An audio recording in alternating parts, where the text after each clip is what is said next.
YG와 JYP의 책걸상.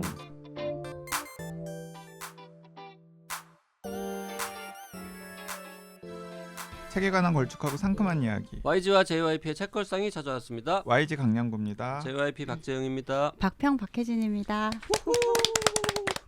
빰빠밤 빰빰빰빰 빠라밤 800회 800회. 800회. 그러니까 8년 하니까 800회가 딱 되는군요. 800회. 중간에 우리가 한 달 정도 쉬었잖아요. 그렇죠. 네. 근데 이제 1년이 52주니까 그 한 음. 8번 정도는 또 그 조금씩 막 그렇죠, 챙기듯이 다 또 커버해가지고 아이고 징하다 징해. 800회니까 시간으로 따지면 우리가 보통 평균 한 40분 정도 잡으면 한 600시간 가까이 될 것 같네요. 1시간씩 한 적도 있고 하니까. 네. 500~600시간에 달하는 수다를 그동안 떨어왔습니다. 그 지난번에 금류 방송 나가고 나서 저희 정대건 작가님하고 얘기할 일이 있어서 들었대요? 네 듣고 네. 너무 웃으셨다는 거예요. 우리 아, 뭐- 금류 그래요? 제목 이야기하면서 네. 탕류 얘기하셨죠. 제가 너무 웃었다면서.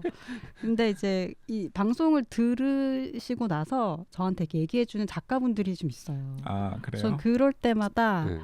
그러니까 내가 여기 더 깊이 참여를 해야겠다 이게 그 그런 생각이 좀 작가분들은 들고. 자기 책에 관한 방송에 대한 코멘트인가요? 그렇죠.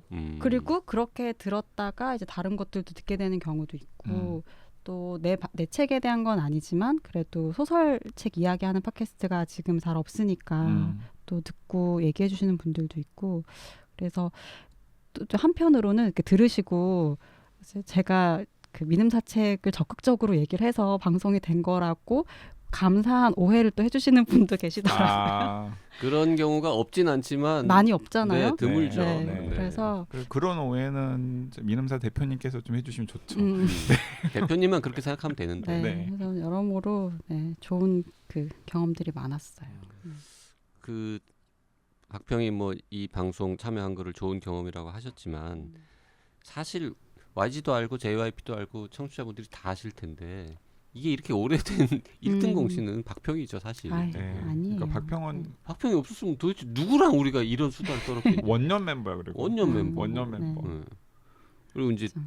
1년인가 늦게 혼비님 참여한 하네. 혼비님도 중요한 역할을 했지만 박평님이 그렇게 고정으로 자주 나오지 않았으면 혼비님이 끼기도 전에 끝났을 수도 있고 네. 끼기 전에 끝났겠죠. 그랬을 수도 있죠. 네.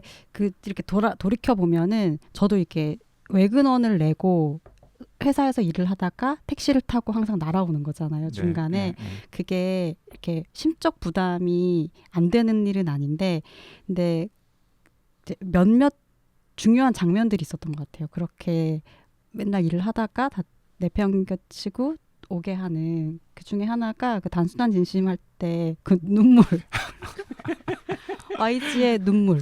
아 눈물. 네. 네. 일단 저런 그 서평은 본 적도 없고 들은 적도 없기 때문에 그 문학에 대한 진심.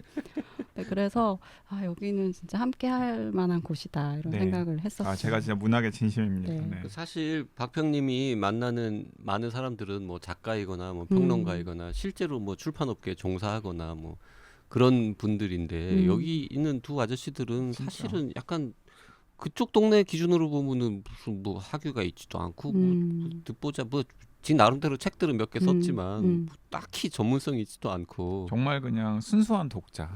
일반 독자. 말 많은 독자. 일반 독자. 투덜거리는 독자. 그래서 그 중에 제가 하나는 기억도 못해 읽어놓고 내용을. 저도 그래요. 근데 그래서 좋은 것 같아요. 이게 제가 출판사 쪽에 이렇게 있으면 계속 그쪽 그 사람들과만 연결이 돼 있잖아요. 그러니까 문학에 대해서 약간 중심축이 좀 한쪽으로 되게 편향되기 마련인데 이게 일반 상식적인 독서를 해주시는 두 분과 같이 얘기를 하는 거는 너무 재밌죠. 네.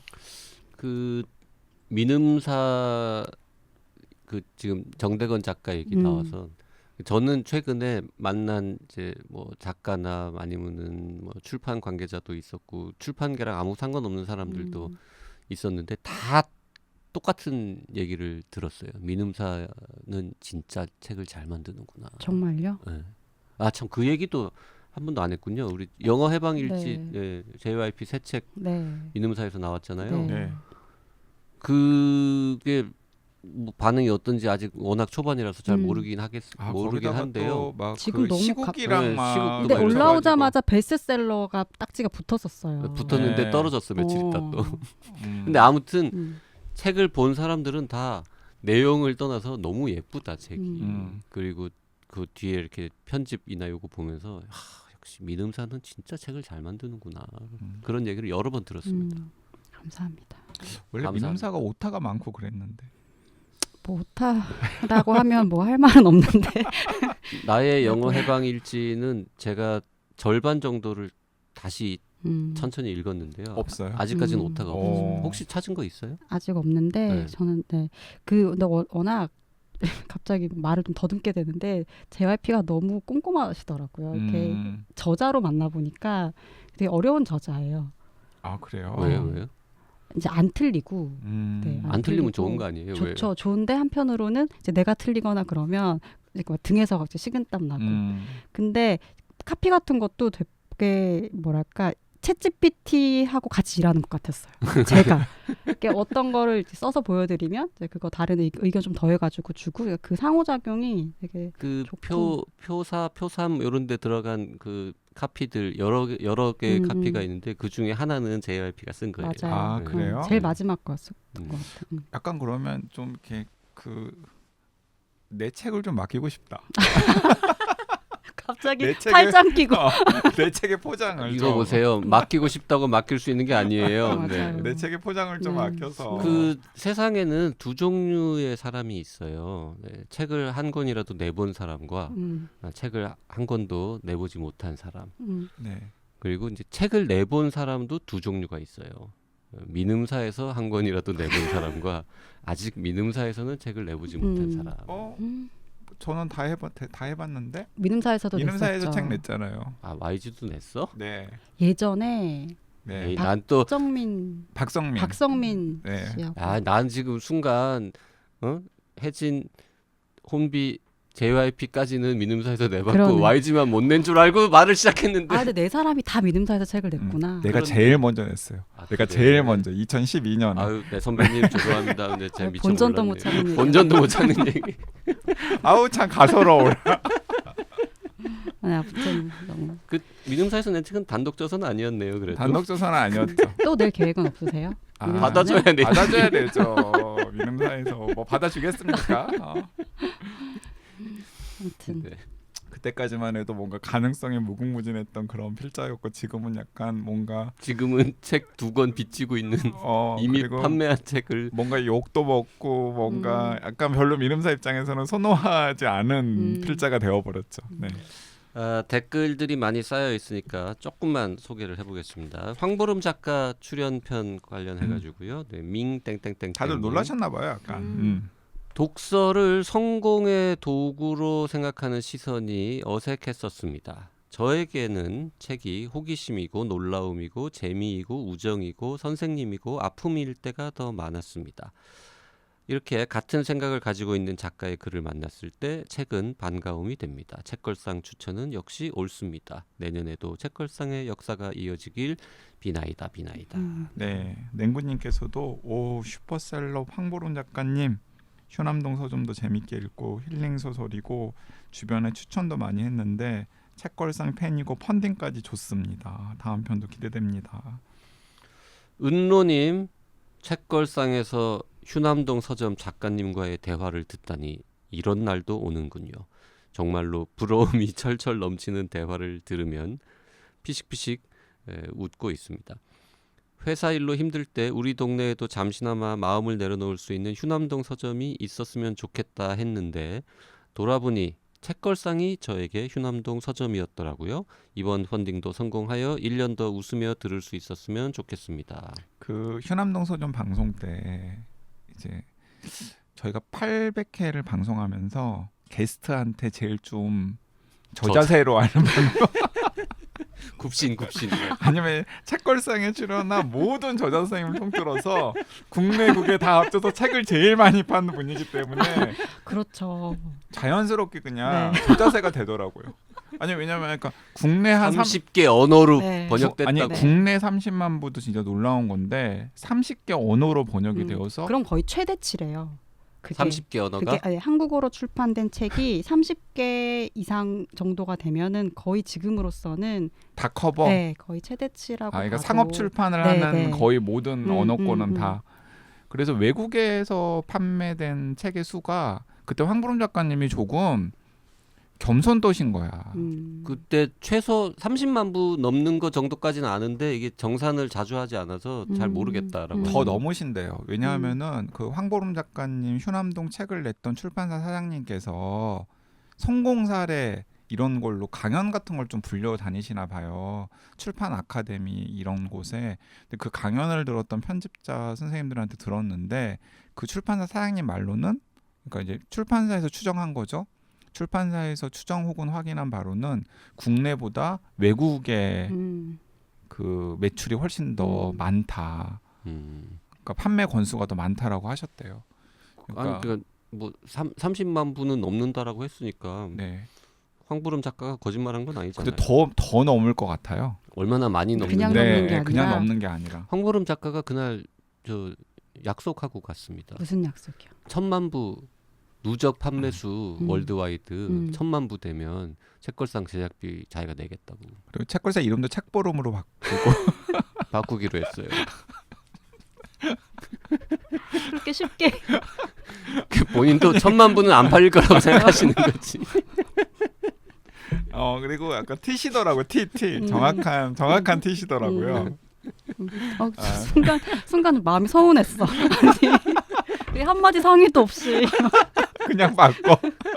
아 책보름으로 바꾸면 안 나올 거예요? 나오죠. 나오는데 저도 보름이 3 뭐 이렇게 해서 나오겠죠. 보름이 3, 보름이 1, 보름이 2, 보름이 3. 아 우리 닉네임도 다 바꿔야 돼. 닉네임도 다 바꾸는 거죠. 아니 뭐 되게 재밌는 경험이었는데. 저도 네. 한번 만났었는데 네. 굉장히 유쾌하고 느낌이 되게 좋았었어요. 아 그러셨구나. 하나만 더 하죠. 속초 산책님은 황보름 작가님 인스타 주소라면서 네, BO하고 언더바하고 REUM 네. 이렇게 쓰면 된다고 알려주셨고요. 저도 팔로우 했습니다만 휴남동 서점과 인스타가 분위기를 같이 하는 듯합니다. 우리나라 작가의 책이 이렇게 전 세계 사람들에게 호소력이 있다는 게 신기하고도 뿌듯합니다. 다른 나라에서 발행된 책 표지들을 보는 재미도 있습니다. 네. 찾아보셨군요. 근데 또 뿌듯하기도 하지만 또 한편으로는 그냥 전 세계 사람들이 다 힘들구나. 약간 그런 생각도 들긴 하죠. 이게 이제 외국에서 더 반응이 좋았을 법한 게 이 작품을 기점으로 이제 한국에서 출간되는 필굿 소설들 이렇게 범주화가 돼가지고 필굿 소설이라 그래요? 네, 그렇게 명칭을 해서 이제 이런 소설들을 막 찾아서 수출을 많이 해갔어요 외국에서. 그러니까 수입을 많이 해간 거죠. 우린 몰라가지고 힐링 소설이라 그랬는데. 근데 힐링 소설이죠 사실은. 근데 읽었을 때 되게 기분이 feel 좋아지고. good novel? 필굿 소설, 필굿 노블. 네. 그래서 이제 이런 이제 컨셉을 가지고 있거나 분위기를 갖고 있는 소설들이 많이 이제 번역이 됐기 때문에 그 가장 중심에 있는 작품이라서 아마 그렇게 인기도 많고 그랬을 거예요. 네. 영향을 많이 미쳤죠. 그러니까요. 오늘의 책은 Feel Bad 정말 소설이죠. 배드. 정말 배죠. 네, 더 디너. 영화 조용한 무슨 가족이었죠? 그새 보통의 보통의 가족의 원작 소설인데 영화랑은 상당히 다른 분위기입니다. 저는 이제 끝까지 읽고 나니까 그 올해 했던 소설 중에 마이마이 약간 연상이 되더라고요. 어떠셨어요? 마이마이. 가족, 부모, 자식, 엄마랑 이야기. 자녀 그리고 또 기분 나쁨. 기분 나쁨 그리고 또 뭔가 자식을 보호한다라는 것이 도대체 무엇인지에 대해서 독자에게 질문을 던지는 부모의 역할에 대한. 네. 그리고 뭐 전혀 결은 다르지만은 그 봉준호 감독의 영화 마더 같은 것도 좀 생각이 났고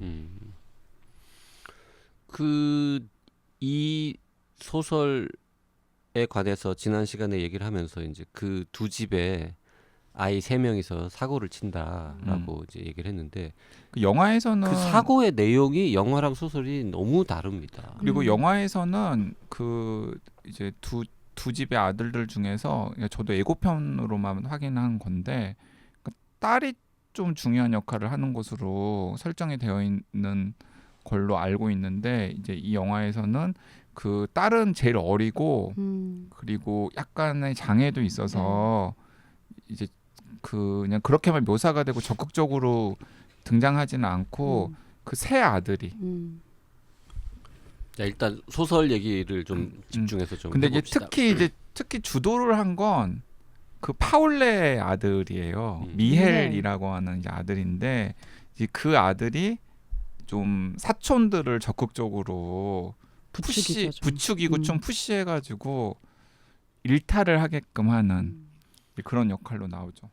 큰 사고의 내용은 그렇습니다. 네, 이 세 아이들이 그 ATM 기계 한밤중에 이제 불 켜져 있는 ATM 기계들 몇 개 있는 우리나라에 있는 거랑 뭐 비슷하겠죠. 이제 그러니까 정확하게 그 상황을 표현을 하면은 그 밤에 외출을 해서 뭐 친구네 집에서 파티 같은 걸 한 다음에 근데 지금 가봤자 엄마 아빠가 자고 있을 테니까 조금 더 있어도 돼 이러면서 음주를 하는 거예요. 근데 이제 음주를 하다 보니까 뭐 하나 더 먹고 싶잖아요. 그래서 그러면은 돈을 뽑아야 되는데 그러면서 그 ATM기를 딱 문을 여는데 그 ATM기 안에 노숙인이 자고 있었던 거죠. 근데 되게 그 돈 뽑는데 걸리적거리기도 했고 무엇보다도 이제 냄새가 네. 안 좋은 냄새가 많이 났다는 거죠. 그래서 이렇게 좀 괴롭히고 뭐 이렇게 하다가 하필 또 그 주변에 그 기름통 네. 기름이 들어있지는 않지만 기름이 담겨져 있었던 빈통이 있어가지고 이 통으로 이제 노숙자를 때리네. 그러니까 처음에는 이제 손발로 구타를 하다가 옆에 이제 기름통이 있으니까 이제 기름통까지 동원해가지고 이제 때리기 시작했는데 당연히 그 기름통에는 기름이 좀 남아 있었을 테고 그 뭐라 그러더라 유증기 이런 게 네. 이제 있었겠죠. 네. 그리고 그래서 이제 뭐 그 ATM기 주변에 자연스럽게 기름도 차고 그다음에 뭐 흘러내리기도 하고 이런 상황이 되었던 거죠. 근데 그러다가 이제 그 불을 거기다 던지는 바람에 네. 이제 불이 붙어가지고 그래서 노숙인이 이제 죽어버리는 죽어버립니다. 상황이 생겼는데 그러니까 놀라가지고 얼른 도망을 갔죠. 그래서 CCTV 화면으로 이제 청소년들의 만행이 10대 청소년들의 만행이 잡혀 있는데 누군지는 확인을 하기가 어려운데 엄마 아빠들은 딱 보면 알잖아요. 그러니까 그게 이제 9시 뉴스 화면에 대문짝만하게 그 나오고 요새 이 청소년들 큰일 났다. 무서운 이러니까. 10대 뭐 이런 식으로 사람들이 분노하고 네. 분노하고 왜냐하면 막 그게 엄청 장난스러운 또 상황. 아무 네. 이유 없이 그냥 노숙자를 때리고 불 지르고 해가지고 죽게까지 했으니. 그리고 막 죄책감도 없어 보이는 듯하고 막 좀 낄낄거리고 막. 네. 그러니까 여기까지 이 설정에서 우리가 이제 생각해야 될 거는 청소년들한테도 이렇게 체크카드 같은 걸 줘야 된다. ATM 기계에 가서 돈을 찾는 이 번거로운 절차를 생략할 수 있도록 해야 되겠다. 요즘은 다 체크카드 줍니다. 네덜란드에는 체크카드가 없나? 2009년이었으니까. 2009년에는 없었어? 우리는 그때도 있었는데. 2009년이었으니까.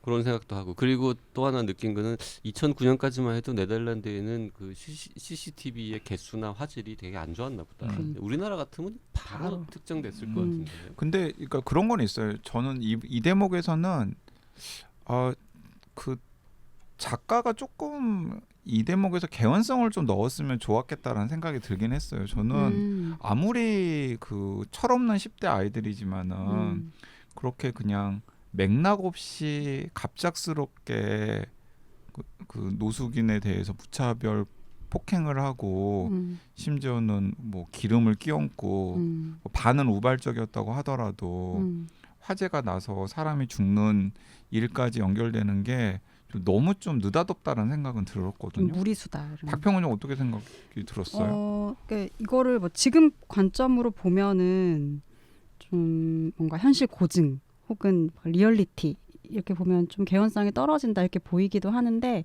이 소설이 보면 한 100페이지까지는 그런 사건에 대한 얘기를 안 하잖아요. 전혀 안 하죠. 전혀 하지 않고 그리고 그 사건은 뭐랄까 그 이면이 없는 그냥 그대로 너무 피상적으로 드러나는 1차원적인 어떤 사건이고 중요한 거는 이제 그걸 알고 있는 어른들이 이 문제를 어떻게 해결하는 것인가 이 맥락이니까 사실 이제 그 부분에 대해서 경중을 아주 이렇게 많이 두고 보진 않았어요. 그러니까 사실 그리고 폴의 시선으로만 서술이 되는 거니까. 네. 근데 지금 그게 말씀하신 부분이 한 150쪽쯤에 나오는데 나름 개연성을 부여하려고 길게 썼어요. 그게 네.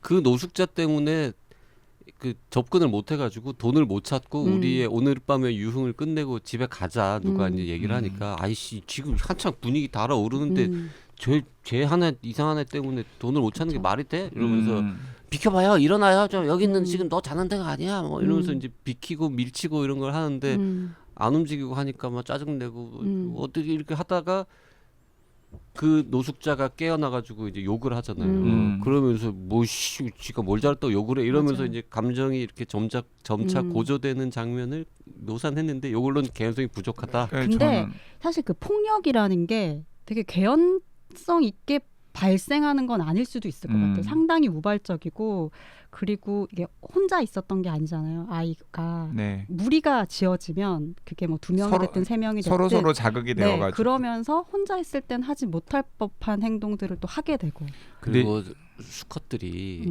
되게 약간 허세 이런 거 있잖아요.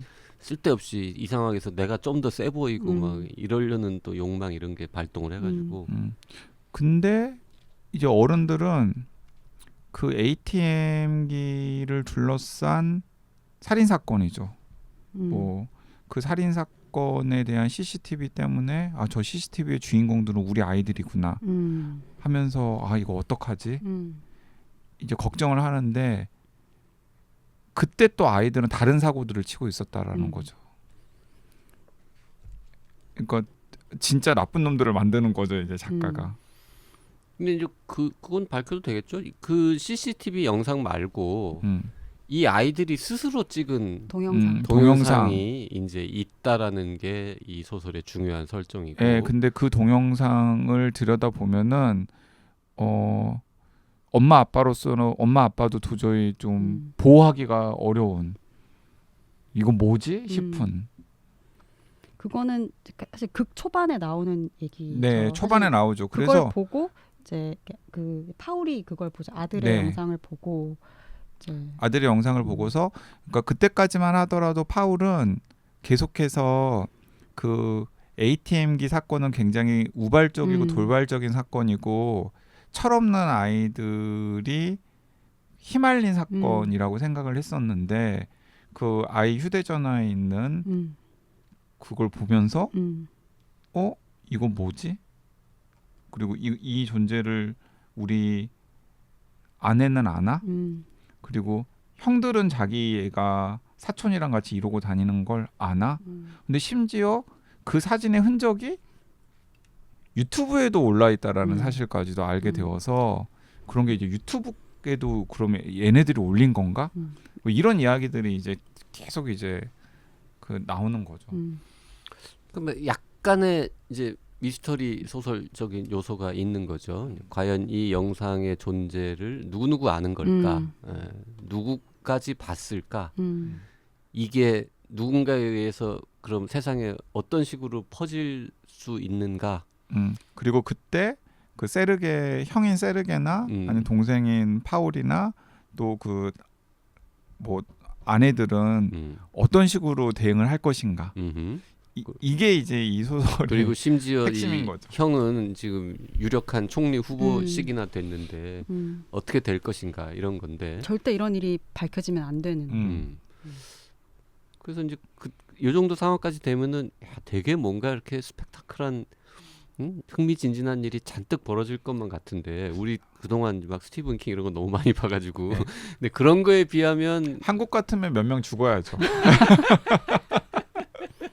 한국의 그 OTT 같으면은 몇 명 죽어야죠. 그리고 이제 총리 후보하고 이제 친하게 지내는 관리하는 뭐 조폭 조직도 네, 좀 있고 나와야 그럼 되고. 일단 파울이 윤 실장 이러면 누가 와가지고는 아. 제가 처리하겠습니다 이런 게 네. 있어야 되는데 형을 되게 안 좋아하고 물론 지금 공동의 어떤 문제가 있기는 하지만 둘 사이도 되게 알 수가 없는 거죠. 맞다. 저는 그러고 보니까 혹시 그 올해 제가 봤던 드라마 중에서 엄청 그 좀 인기를 끌었으면 좋았을 법한 드라마라고 생각하는데 생각보다 인기를 못 끌었던 드라마가 있는데 혹시 그 두 분 그거 보신 적 있어요?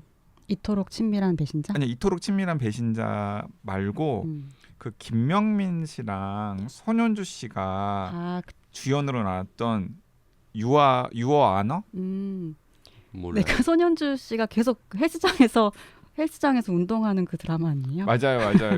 그거 두 분 다 못 보셨어요? 그때 YG가 엄청 추천해가지고 근데 보기가 되게 힘들어서 그게 어디 OTT 있는데요? 그게 그 ENA 채널에서 했었던 드라마였는데 그 우영우 같은 거는 온 OTT 채널에 다 있는데 왜 그건 없어요? 그러니까 한지 얼마 안 저는 그게 너무 아쉬웠어요. 그때 ENA 채널에서 이게 방송하면서 아마 넷플릭스 이런 데에서 했었으면 많은 사람들이 봤을 텐데 약간 별로 이렇게 퍼지지 않았는데 근데 그 얘기를 갑자기 왜 하는 거예요? 아니 이게 소설 디너를 줄거리랑 읽으면서 그 연상이 돼요? 드라마가 연상이 됐거든요. 왜냐하면 그 드라마의 중요한 내용이 뭐냐면 배우 손현주 씨가 판사로 나오는데 그 판사의 아들이 교통사고를 내요. 교통사고를 내서 그 오토바이를 타고 있던 또래 아이를 죽이거든요. 근데 그런 설정은 너무너무 많지 않습니까? 근데 그 아이가 조폭의 아이예요. 조폭 두목의 아이예요. 지금 요즘 방송되는 그 가석방 심사관 이한신에도 보면 그 재벌 그룹 회장님 아들이 그 룸사롱에서 클럽 룸에서 VIP 룸에서 여자 죽이거든요. 우연히 넘어뜨려가지고. 근데 이제 거기는 근데 경찰의 여동생이 거기. 근데 이제 거기는 이제 그러니까 법을 심판하는 판사의 아들이 그러니까 조폭 출신 회장의 아들을 죽였잖아요. 그래서 그 판사는 자기 아들을 보호하려고 하고 이 조폭 회장은 자기 아들의 죽인 진짜 범인을 찾으려고 하는 이제 그 아버지들의 이 대결이거든요. 아무튼 그 설정도 어디선가 많이 또 본 것 같긴 합니다. 재밌어요? 드라마는? 재밌어요. 엄청 재밌어요. 저는 근데 재밌다는 얘기 들어가지고 봤는데 아니 그 주연 배우가 헬스장에서 그 판사인데 판사님은 운동만 해 왜? 아니 그게 운동만 한 게 아니라 딱 한 장면인데 딱 한 해 나오는 건데 한 해 나오는 거예요? 한 해 나오는 거예요. 그걸 이제 근데 자기 운동복이 없더라고. 자기 정체를 숨기려고 계속 감시를 하니까 자기를 헬스장으로 들어가서 뒷문으로 나와가지고 뭔가 일을 꾸미려고 하는 설정이다. 딱 그걸 보고서 그렇구나. 제가 좀 잘못 들었었나 봐. 근데 자주 등장하는데 계속 그 헬스장 옷을 입고 근데 나와서 법원에도 군의 헬스장 있을 텐데. 모르겠어요 그건. 네. 아무튼 자, 비슷한 정말 얘기인 것 같아요. 색걸상 800회 이야기가 산으로 가고 있네요. 근데 저는 사실 이거를 보자마자 이걸 같이 하자고 했던 이유가 일단 제목이 너무 좋은 거예요. 그냥 딱 보면은 느낌이 이건 뭐가 있을 것 같은 제목들 있잖아요. 저도 사실 그래서 읽었어요. 네, 더 디너 그러니까 너무 세고 흥미롭다는 생각이 들었고 일단 원작이니까 기본적인 설정이 흥미로우니까 이게 2차 창작물로 연결이 되겠지 이런 것도 있었는데 이런 이야기들이 많다고 했잖아요. 근데 그 정도로 그 이야기가 지금 현대 사회에 되게 중요한 테마인가 봐요. 그래서 저는 김혜란 작가 소설 집 바깥은 여름을 보면 단편 소설 가리는 손이란 작품이 있어요. 그것도 이제 10대 아이들이랑 막 실랑이를 하다가 한 노인이 사망하는 사건이 발생해요. 근데 이 소설의 화자는 엄마인데 그 사건에 같이 이렇게 연루돼 있던 가해자는 아닌데 목격자로 있던 아이의 엄마예요. 그 화자가.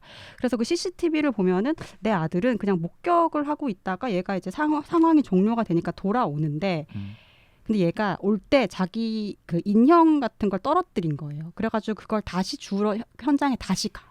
갔다가 돌아오는데 얘가 그 손을 가리거든요. 근데 엄마는 그 가리는 손 안에 있는 아이 얼굴 표정이 좀 이상한 거예요. 왠지 웃고 있는 것 같은 느낌도 좀 드는 거죠. 그때 엄마가 느끼는 그 서늘함. 내 아이가 내가 알고 있는 아이가 아닐 수도 있을 것 같은. 근데 그 이야기가 정말 인상적이었고 그게 이제 갖고 있는 질문의 그 진폭이 되게 큰 것 같아요. 그러니까 내 아이이기 때문에 오히려 확인할 수 없고 하지만 알았을 때 어떻게 해야 할 것인지에 대해서도 알 수 없고 근데 그 단편 소설이 떠오르면서 이것도 재밌겠다 생각이 들었는데 그건 단편 소설이었기 때문에 더 그냥 긴장감이 있고 거기서 끝나서 그냥 문학성도 있고 이렇게 인상적이었는데 그걸 장편으로 쓰면 사실 어떨까라는 고민 좀 궁금증도 있었어요. 그걸 어떻게 끌고 가서 해결을 어떻게 볼 건가 그런 것도 있어서 보고 싶었어요. 근데 저는 이제 딱 두 가지 이유 때문에 아마 셋 중에서는 제가 제일 먼저 읽었을 걸요.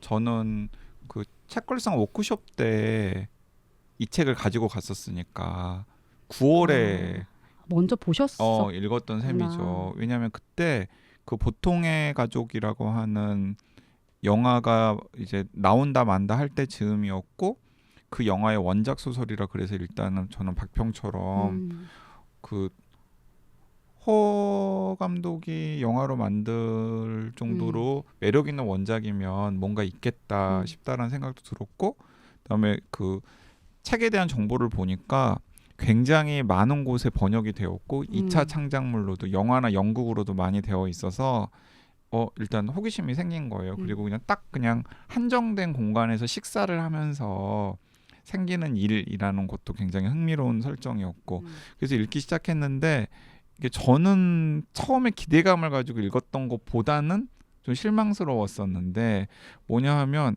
이 파울이라고 하는 주인공의 그 생각이라던가 사고의 흐름을 따라가면서 전개가 되다 보니까 흐릿흐릿한 게 너무나 많은 거예요. 그래서 저는 그냥 제 스타일식으로 좀 스토리텔링 강한 스릴러 느낌으로 그냥 확 만들었으면 훨씬 나았을 텐데 라는 생각이 들었는데 이제 그거는 이제 또 작가가 생각하는 또 그 뭐 본인이 생각하는 문학성이라든가 구성이라든가 이런 거랑은 또 안 맞았다고 생각을 했겠죠. 그래서 좀 아쉽더라고요. 헤르만 코흐라는 작가 이름을 처음 말하는 것 같습니다. 네. 이 작가는 스릴러를 쓰는 사람이 아니에요. 것 같아요. 이 책은 지금 저희가 말한 거 말고 뒤에 가면은 이제 약간 스토리가 물론 있긴 있지만 스토리 자체가 그렇게 막 어마어마하게 뭔가 있진 않죠. 근데 되게 여러 가지 메시지를 주고 싶어서 많은 장치를 해놨고 특히 그 프랑스 휴가지에서 벌어지는 약간 무슨 뭐라 그래 극내극 무슨 액자도 아니고 또 다른 한편의 무슨 소동극 같은 코미디 같은 게 한 장면 나오는 거 이런 거라든지 그 소동도 명확하게는 묘사가 되지는 않잖아요. 아니, 그 뜬금없이 그게 왜 나오는지 안 들어도 되는 부분인데 약간 그 프랑스 문화에 죽고 못 사는 네덜란드 상류층에 대한 어떤 비판을 상류층에 대한 비판, 풍자 이런 것들을 하고 싶었는데 그게 한 3분의 1 정도가 있어요. 그 곳곳에 있잖아요. 네. 그게 이제 첫 장면부터 시작해가지고 중간에 그 프랑스 휴양지 그 시골 마을에서 벌어지는 그 일까지도 포함해서. 근데 이제 그것도 그렇고, 그러니까 부모들은 어떻게 뭐 할 것이며 요즘 아이들은 어떻게 되고 이 SNS나 무슨 이런 그런 건 어떻고 그리고 무엇보다 중요한 게 그 입양을 바라보는 시각, 사람들의 어떤 태도 이런 거에 대한 또 풍자라든지 이런 것들 그리고 정치 자체에 대한 풍자 뭐 하여튼 수많은 이야기들을 이제 묘사하기 위해서 장치를 해놨는데 그런 것들을 차분히 읽어보는 재미는 확실히 있고 네. 그런 재미는 영화에서는 절대 구현하기 힘들고 특히 한국에서는 무슨 입양 문제 같은 건 아예 다루어지지 않고 한국 영화에서는 저게 나온대요. 입시를 위해서 가짜 스펙 만들어주는 가짜 봉사활동 증명서 우리 사회에서도 있었던 그 사건을 연상시키는 뭐 그런 장면들이 나오는데 하여튼 그런 등등을 볼 때 영화는 무조건 그러니까 완전히 다르다 분위기는 다를 수밖에 없다. 근데 어쨌든 결론적으로 전 뭐 괜찮았어요. 소설 뭐 어떻게 봤어요, 박평은? 근데 저는 사실 되게 재밌었고 이게 이렇게 의식의 흐름 기법이잖아요. 말하자면 네. 그러니까 스토리텔링이라고 하기보다는 정말 내가 떠오르는데 계속 과거로 가고 그러니까 현재 시간 이 소설 안에서 현재 흐르고 있는 시간은 음식이 서빙되는 그 시간인 거고 그 외의 모든 시간들은 이 파울이라는 주인공이 무작위로 떠올리는 이제 과거. 근데 그거 이제 무작위는 아니겠죠. 이 안에 내면의 연결성들은 그러니까 이제 있겠지만 밥 먹으면서 그냥 머릿속에 생각나는 네. 이야기들이 계속 나오는 거예요. 근데 그럼에도 불구하고 너무 잘 읽혔고 일단 가독성이 굉장히 높았고 그거는 왜 이 작가를 국민 작가라고 하는지 알겠다라는 생각이 좀 그렇죠. 들었어요. 네덜란드 국민 작가라고 네. 하는 표현이 이 있죠. 책이 나오고 나서 어쨌든 베스트셀러가 됐다는 거니까 그리고 베스트셀러가 됐다는 건 잘 읽히는 것도 있긴 하겠지만 그 사회 안에서 그 사회가 가지고 있는 뭐 모순성이라든지 위선이라든지 사람들이 이제 말하고 싶은데 쉽게 얘기하지 못하는 뭔가 폐부를 찌르는 어떤 게 있는 것 같은데 그게 서스펜스가 있긴 하지만 심리 스릴러라는 것보다는 블랙 코미디에 가까운 것 같아요. 그래서 그 파울이 계속 그 형을 씹어대는 그런 장면들이 저는 좀 심각하기보단 좀 웃겼고, 웃겼죠. 네, 웃겼고 그리고 이제 폭력이라는 것도 이게 그 아이들에 대한 얘기를 계속 하는데 결국은 초점은 이 어른들에게로 맞춰지잖아요. 그 대상과 사건의 대상은 아이들의 사건이지만 그걸 이야기하고 있는 어른들에 대해서 이야기를 하고 싶어 하는 것 같고 그런 점에서 보면은 이 파울이 가지고 있는 성격적 결함들 이게 처음부터 계속 깔려 있었던 이 사람이 갖고 있는 약간 분노가 잘 뭔가 통제가 잘 안 되는 분노 조절 장애가 있고 근데 이 사람의 그 폭력성이 그 아들의 폭력성으로 어딘가 연결될 수도 있는 건 아닌가? 그렇다면 그 폭력의 개연성이라는 거는 하나의 사건 안에서 이해할 수 있는 게 아니라 그 이상의 어떤 지점들에서 논의될 수도 있지 않나? 이런 것들을 뭐 대단히 새로운 뭐 관점이나 방식은 아니지만 적절하게 잘 표현하고 있는 것 같다. 그리고 이런 문제의식 무게에 비해서는 가볍게 잘 읽힌다. 네. 그리고 형식도 저는 좀 세련된 것 같았어요. 이게 어렵지도 않으면서 밥 코스대로 이게 발단 전개 위기 절정 결말을 이걸로 약간 대체하는 그런 것도 좀 위트 있다. 이렇게 생각하면서 읽었어요. 근데 저는 그 박평 이야기 들으면서 그냥 한 가지 제가 좀 걸렸던 거 뭐냐면 이게 이제 결론으로 가면은 약간 느낌이 파울이랑 그 아들인 미엘의 관계를 그 아버지의 그 아들 약간 이런 이제 시각이 있잖아요.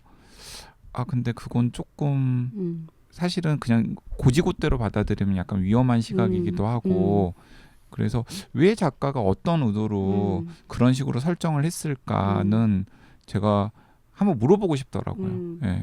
돌아가지 뭐 메일 않으셨으니까. 보내봐요. 네. 71세시고요. 네. 나이가 꽤 있으십니다. 그리고 배우로도 활동을 하셨고 굉장히 다재다능한 작가더라고요.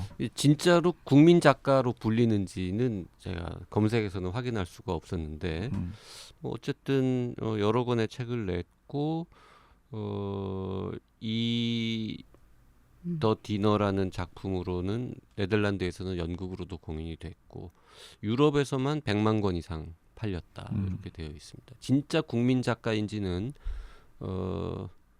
네덜란드에서 혹시 들으시는 분 계시면 진짜다 아니다. 팩트 체크. 무라카미 하루키가 처음 한국에 소개됐을 때 일본에서 어마어마하게 인기가 있다는데 제가 확인이 안 되잖아요. 그래서 일본에서 갓 한국으로 돌아온 오래 살다가 온 후배한테 물어봤어요. 그랬더니 진짜 맞다고 확인해 주더라고요.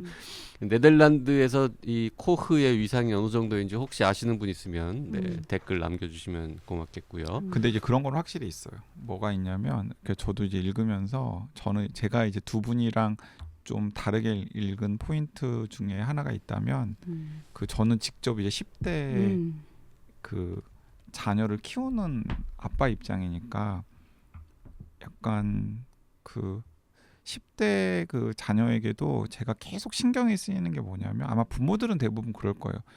이게 이 아이가 자이든 타이든 가해자가 되든 피해자가 되든 뭔가 폭력 사건에 연루되는 그런 상황을 정말 그 아빠 입장에서는 좀 피하고 싶고 그런 일이 생겨서는 안 된다라고 생각을 하고 그래서 계속 아이한테도 막 이야기를 하는 것도 사실 그런 이야기를 하거든요. 어떤 식으로든지 간에 네가 먼저 조심을 해야 된다. 그러니까 네가 피해자가 되는 것도 당연히 있어서는 안 될 일이고 그럴 기미가 보이면은 무조건 아빠한테 상의를 해라. 엄마한테 상의를 해라 하면서도 또 한편으로는 그 자이든 타이든 혹은 우연이라도 가해자로 연루되는 상황에 대해서도 항상 걱정이 되는 거예요.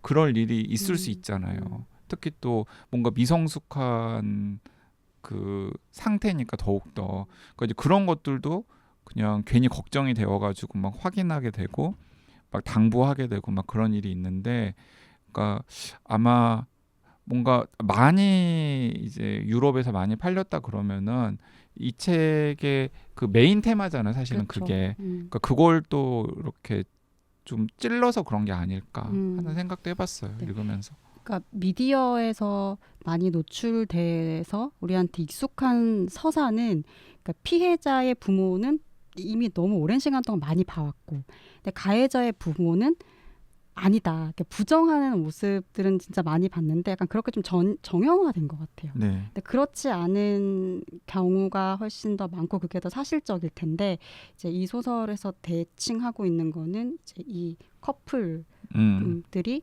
이 문제를 어떻게 해결할지. 건가. 가해자 부모로서 어떤 입장 차이를 가지고 있나 이제 이런 거고 그거는 좀 그런 대응 방식 같은 건 나름 이제 예측을 벗어나는 그런 예측을 부분들이 벗어나는 좀 아주 있고, 예측을 벗어나는 그런 면에서 재미있게 잘 읽었고요. 네. 이게 되게 현장성 있게 한국을 배경으로 소설을 쓰면은 너무 좋겠다. 그렇죠. 그런 생각이 계속 들더라고요. 그래서 영화는 또 어떻게 변주를 했을지도 궁금하긴 하는데 네. 그래서 또 생각보다 그렇게 또 많이들 안 봐가지고. 근데 하여튼 영화에서도 그 아들들이 그 아들 딸이 어쨌든 그 사람을 하나 이렇게 실수로 하여튼 이렇게 때려가지고 죽게 만드는 것까지는 설정이 같다고 하니까요. 조만간 저 무료로 올라오면 저도 볼 마음이 있습니다. 무료가 아니고 그냥 OTT에 올라오면 아니 그냥 볼 수 지금 있게 OTT에 되면 있는데 추가 뭐 돈을 그 개별 무슨 대여인지 뭐 돈을 내야 되는 상황이 돈 낼 생각은 없으시다. 네, 그러니까 돈 안 내고 그 컨텐츠만을 위해서는 낼 생각은 아니 없다. 제가 책값도 저희 이거 17,000원 이거 노구 샀는데 허준호 감독님 나 전화번호도 있는데 왠지 하지 말았어야 할 말인가. 그러니까 서로 전화번호가 없을 수 있잖아요. 그분이 내 전화번호가 없을 수 있구나. 있잖아요. 오케이. 그건 괜찮아요. 그 지금 이 작가에 대한 정보를 보다가 휴남동 서점이 얼마나 대단한지 새롭게 알게 됐는데요. 이 더 디너는 21개 언어로 번역되었답니다. 책이. 휴남동 서점은 30개 언어로 번역이 됐죠. 네.